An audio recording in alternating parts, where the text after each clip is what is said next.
जय मसीह की 1 year Bible study दिन 48।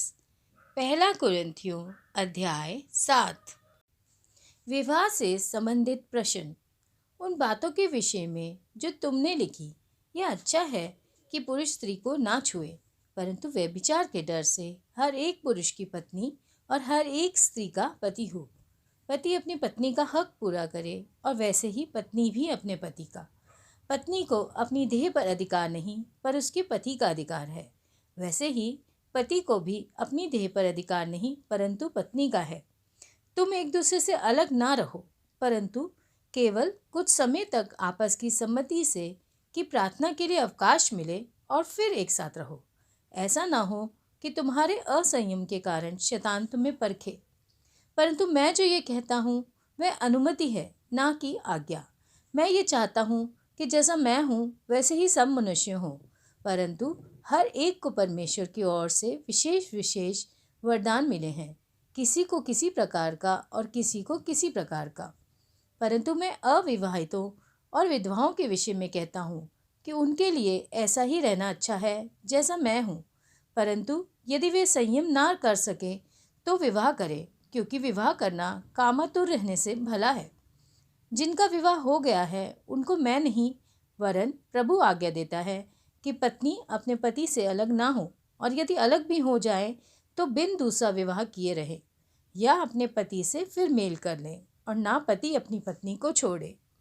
दूसरों से प्रभु नहीं, परंतु मैं ही कहता हूँ, यदि किसी भाई की पत्नी विश्वास ना रखती हो और उसके साथ रहने से प्रसन्न हो, तो वह उसे ना छोड़े।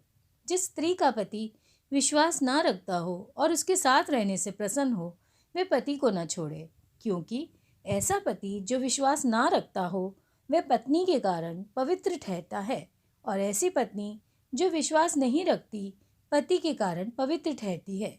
नहीं तो तुम्हारे बाल बच्चे अशुद्ध होते, परंतु अब तो पवित्र हैं। परंतु जो पुरुष विश्वास नहीं रखता, यदि वह अलग हो तो अलग होने दो। ऐसी दशा में कोई भाई या बहन बंधन में नहीं। परमेश्वर ने हमें मेल मिलाप के लिए बुलाया है। क्योंकि हे स्त्री, तू क्या जानती है कि तू अपने पति का उद्धार करा लेगी, और हे पुरुष, तू क्या जानता है कि तू अपनी पत्नी का उद्धार करा लेगा। परमेश्वर की बुलाहट के अनुसार चलो। जैसा प्रभु ने हर एक को बांटा है और जैसा परमेश्वर ने हर एक को बुलाया है, वैसा ही वह चले। मैं सब कलीसियाओं में ऐसा ही ठहराता हूँ। जो खतना किया हुआ बुलाया गया हो वह खतना रहित ना बने, और जो खतना रहित बुलाया गया हो वह खतना ना कराए। ना खतना कुछ है और ना खतना रहित, परंतु परमेश्वर की आज्ञाओं को मानना ही सब कुछ है। हर एक जन जिस दशा में बुलाया गया हो उसी में रहे। यदि तू दास की दशा में बुलाया गया हो तो चिंता ना कर, परंतु यदि तू स्वतंत्र हो सके तो ऐसा ही काम कर। क्योंकि जो दास की दशा में प्रभु में बुलाया गया है वह प्रभु का स्वतंत्र किया हुआ है। वैसे ही जो स्वतंत्रता की दशा में बुलाया गया है वह मसीह का दास है। तुम दाम लेके मोल लिए गए हो, मनुष्य के दास ना बनो। हे भाइयों, जो कोई जिस दशा में बुलाया गया हो वह उसी में परमेश्वर के साथ रहे। अविवाहित और विधवाएं।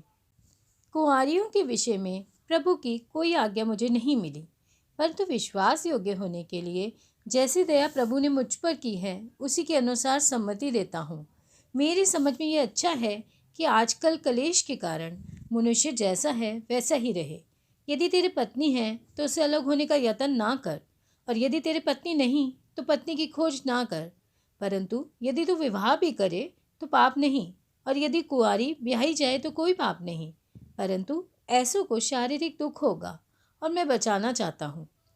हे भाइयों, मैं ये कहता हूँ कि समय कम किया गया है, इसलिए चाहिए कि जिनकी पत्नी हो वह ऐसे हों मानो उनकी पत्नी नहीं, और रोने वाले ऐसे हों मानो रोते नहीं, और आनंद करने वाले ऐसे हों मानो आनंद नहीं करते, और मोल लेने वाले ऐसे हों मानो उनके पास कुछ है ही नहीं, और इस संसार के साथ व्यवहार करने वाले ऐसे हों कि संसार ही के न हो लें, क्योंकि इस संसार की रीति और व्यवहार बदलते जाते हैं। अतः मैं ये चाहता हूँ कि तुम्हें चिंता न हो। अविवाहित पुरुष प्रभु की बातों की चिंता में रहता है कि प्रभु को कैसे प्रसन्न रखे, परंतु विवाहित मनुष्य संसार की बातों की चिंता में रहता है कि अपनी पत्नी को किस रीति से प्रसन्न रखे। विवाहिता और अविवाहिता में भी भेद है। अविवाहिता प्रभु की चिंता में रहती है कि वह देह और आत्मा दोनों में पवित्र हो, परंतु विवाहिता संसार की चिंता में रहती है कि अपने पति को प्रसन्न रखे। मैं ये बात तुम्हारे ही लाभ के लिए कहता हूँ, ना कि तुम्हें फंसाने के लिए, वरन इसलिए कि जैसा शोभा देता है वैसा ही किया जाए, कि तुम एक चित्त होकर प्रभु की सेवा में लगे रहो। यदि कोई ये समझे कि मैं अपनी उस कुंवारी का हक मार रहा हूँ जिसकी जवानी ढल रही है और आवश्यकता भी हो, तो जैसा चाहे वैसा करे, इसमें पाप नहीं, वह उसका विवाह होने दे।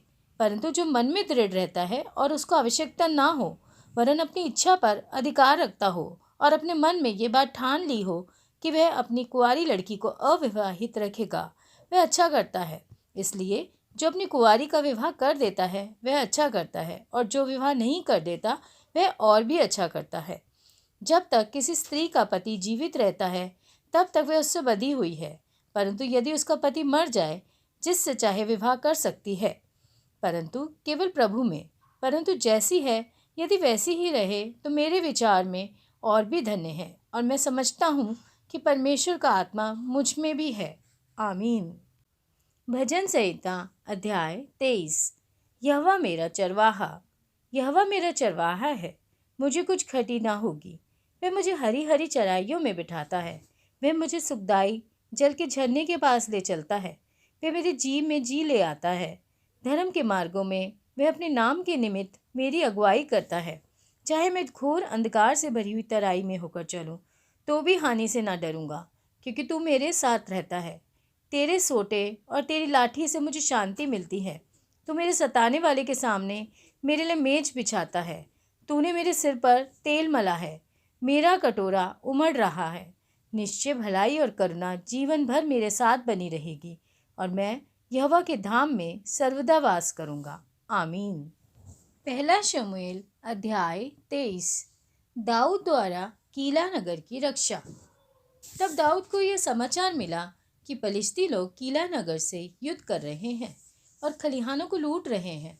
तब दाऊद ने यहोवा से पूछा, क्या मैं जाकर पलिश्तियों को मारूं? यहोवा ने दाऊद से कहा, जा और पलिश्तियों को मार के कीला को बचा। परंतु दाऊद के जनों ने उससे कहा, हम तो इस यहूदा देश में भी डरते रहते हैं। यदि हम कीला जाकर पलिश्तियों की सेना का सामना करें तो क्या बहुत अधिक डर में ना पड़ेंगे? तब दाऊद ने यहोवा से फिर पूछा, और यहोवा ने उसे उत्तर देके कहा, कमर बांधकर कीला को जा, क्योंकि मैं पलिश्तियों को तेरे हाथ में कर दूंगा। इसलिए दाऊद अपने जनों को संग लेकर कीला को गया और पलिश्तियों से लड़कर उनके पशुओं को हाँक दिया और उन्हें बड़ी मार से मारा। यूं दाऊद ने कीला के निवासियों को बचाया। जब अहीमेलेक का पुत्र एब्यातार दाऊद के पास कीला को भाग गया था, तब हाथ में एपोद लिए हुए था।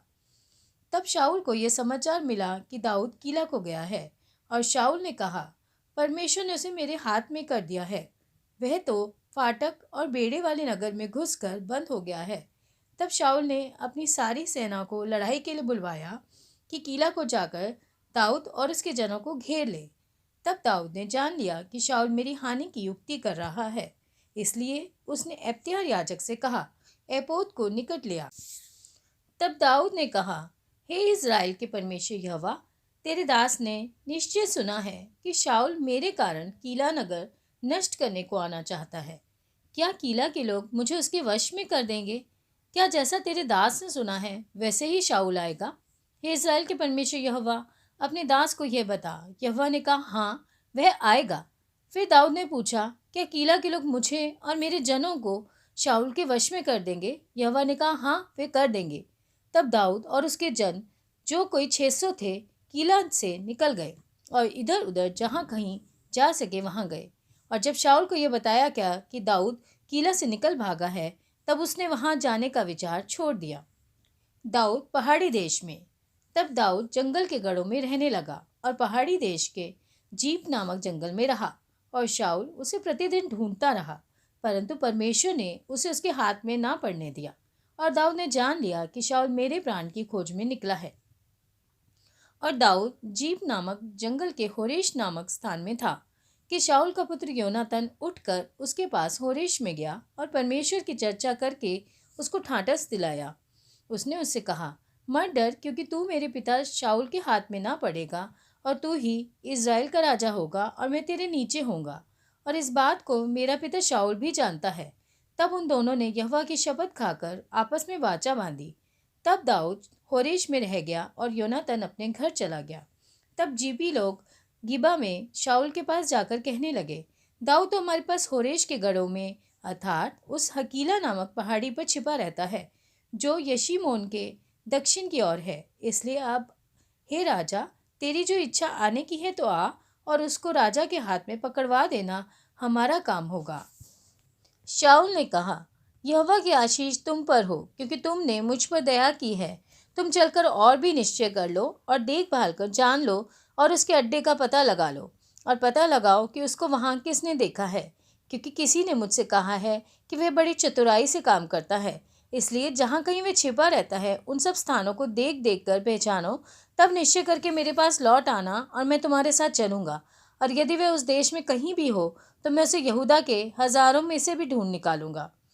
तब वे चलकर शाऊल से पहले जीप को गए, परंतु दाऊद अपने जनों समेत माओन नामक जंगल में चला गया था, जो अराबा में यशीमोन के दक्षिण की ओर है।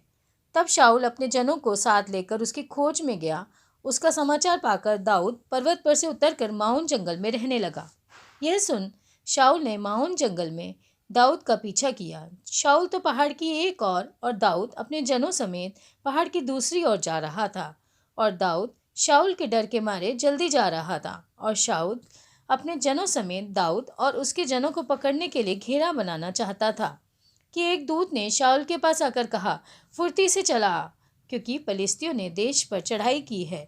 और यह सुन शाऊल दाऊद का पीछा छोड़कर फलिस्तियों का सामने करने को चला। इस कारण उस स्थान का नाम सेलाहम हलकोत पड़ा। वहां से दाऊद चढ़कर एनगदी के गनों में रहने लगा। आमीन।